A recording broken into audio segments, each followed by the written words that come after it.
Dans cette vidéo, je vais vous montrer comment vous allez pouvoir obtenir plus de résultats sur votre blog en fournissant exactement le même travail, et tout blogueur devrait prendre le temps de temps en temps de réfléchir à ça. Alors en fait, vous voyez, le problème, c'est que quand on est blogueur, on a tendance à avoir une espèce de course vers l'avant. On est toujours obligé de produire du nouveau contenu, de produire.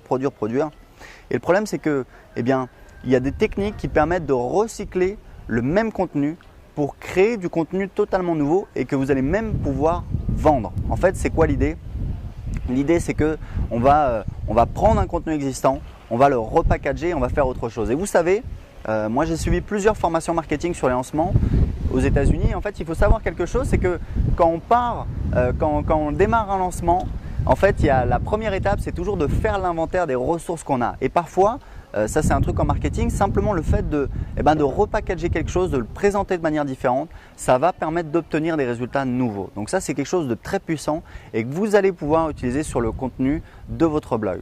Alors, je vous donne des exemples concrets. Par exemple, la première chose que vous pouvez faire, vous avez créé votre blog, vous avez publié, je ne sais pas moi, une trentaine, une cinquantaine d'articles. Certains de ces articles sont des articles de référence, des articles piliers avec vraiment du contenu de qualité.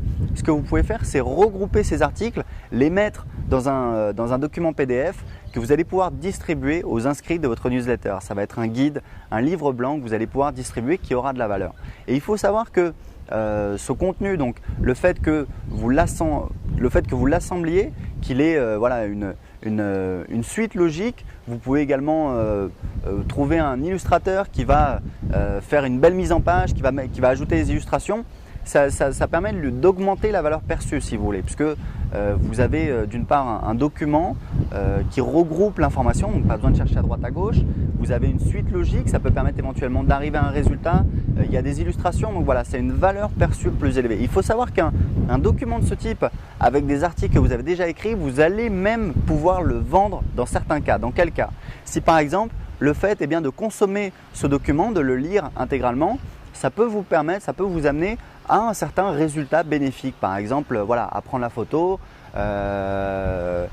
apprendre à son chien à faire ceci, cela, se faire des amis, trouver une copine, etc., etc. Si vous pouvez prouver que si vous pouvez montrer à votre audience que le fait de consommer ce produit peut permettre de parvenir à un résultat, vous pouvez vendre ce produit. Et c'est ce qu'a fait Darren Rose. C'est un blogueur australien très connu. J'ai lu son livre il y a pas longtemps. Il expliquait qu'en 2010, il a lancé le premier guide sur son blog de photographie qui s'appelle Digital Photography School. Et c'était à 70 ou 80%, c'était déjà des articles qu'il avait écrits, et pourtant il a lancé son produit et il a fait, je crois, 70 000 $ la première semaine. Alors ça, c'était en 2010. Aujourd'hui, il y a beaucoup plus de formations audio ou vidéo parce qu'elles ont une valeur perçue plus élevée. Mais en tout cas, c'est vrai qu'il a une audience très importante, hein. C'est le monde anglophone qui est plus important. Mais il a fait 70 000 $ et ensuite il a continué à le vendre et il a continué à faire, je crois, dans les 5 à 10 000 $ par mois, rien qu'avec ce produit-là.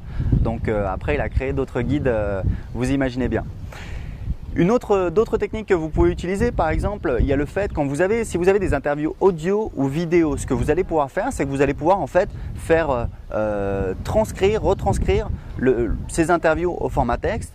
Et vous allez pouvoir publier ce texte en dessous de vos vidéos. Pourquoi? Parce que ça va vous faire plus de contenu texte indexé par Google. Il faut savoir que Google ne lit pas les vidéos, ne lit pas l'audio. Ils le font, mais ils le font très très mal. Donc ce que vous allez faire, c'est que vous allez placer ce texte et ça va vous permettre de gagner des visiteurs qui vont venir de Google, des visiteurs de la longue traîne. La longue traîne, c'est des mots-clés qui sont pas beaucoup recherchés. Mais comme ils apparaissent sur votre page, vous allez avoir des visiteurs qui vont arriver. Donc ça, c'est un moyen d'obtenir plus de visiteurs avec cette interview que vous avez déjà réalisée.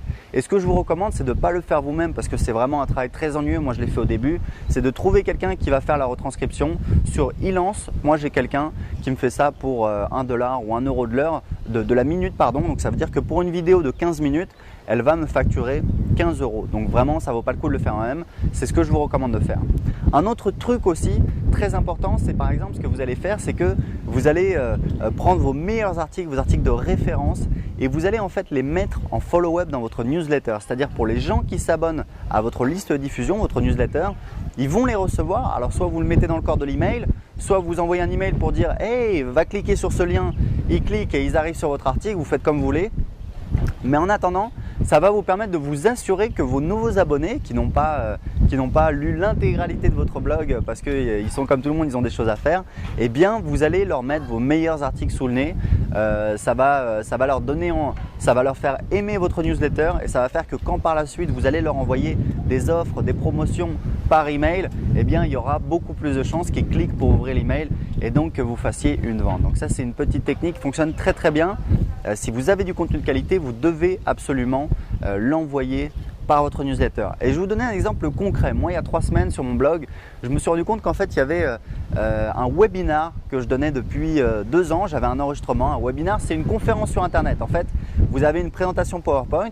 Moi, je parle par-dessus et de l'autre côté, il y a des gens qui écoutent en direct. Et en fait, j'avais un enregistrement d'un webinar et je sais que voilà, c'est un webinar que j'ai joué plusieurs fois. Je sais que j'ai des retours excellents de la part des participants qui me disent voilà, c'est vraiment génial, c'est une super formation. Et je me suis dit mais c'est bête puisqu'en fait ce truc-là dort dans un coin sur mon disque dur. Et donc ce que j'ai fait, c'est qu'une matinée, voilà, ça m'a pris 2 heures. J'ai pris l'enregistrement. Je l'ai découpé en parties logiques, donc comment créer son blog, comment le faire connaître, comment le rentabiliser. Et ensuite, je l'ai publié sur YouTube avec les bons mots-clés pour générer du trafic sur YouTube. Et je l'ai publié également sur une page de mon blog. Et ce que j'ai fait pour aller jusqu'au bout, c'est qu'en fait, sur ma newsletter, j'ai ajouté un email, un follow-up, donc un email que les gens reçoivent automatiquement quand ils s'inscrivent. J'ai rajouté un email qui va justement envoyer les gens vers la page avec cette formation. Donc vous voyez, j'ai appliqué tous les conseils, j'avais quelque chose qui me rapportait rien. Je l'ai découpé, j'ai créé plusieurs vidéos de contenu donc qui vont me permettre de générer des visites. Et ensuite, ce que j'ai fait, c'est que je l'ai rajouté à ma newsletter pour, on va dire tout de suite, donner du contenu de qualité aux nouveaux inscrits de ma newsletter. Donc posez-vous la question, prenez 5 minutes pour faire l'inventaire de votre contenu, réfléchir à comment vous pourriez réutiliser votre contenu pour, avec la même quantité de travail, avoir plus de résultats, plus de visiteurs et même potentiellement plus de ventes. Et si vous ne trouvez pas, c'est que vous avez un problème, c'est que vous n'avez pas développé assez de contenu. Donc développez un plan, faites-vous un plan pour développer du contenu de qualité, au moins 10, 20, 30 articles de référence sur votre thématique. C'est vraiment important et vous voyez que en faisant ce travail, ça ne va pas être uniquement des articles de blog que vous allez publier, vous allez pouvoir réutiliser ce contenu de plusieurs manières différentes pour augmenter les résultats que vous allez obtenir. Voilà, donc j'espère que c'est clair, j'espère que ces conseils vous ont servi. Si vous avez des questions, posez-les dans les commentaires en dessous de cette vidéo et en attendant, je vous dis à très bientôt pour de nouveaux conseils en vidéo sur bloguer.tv.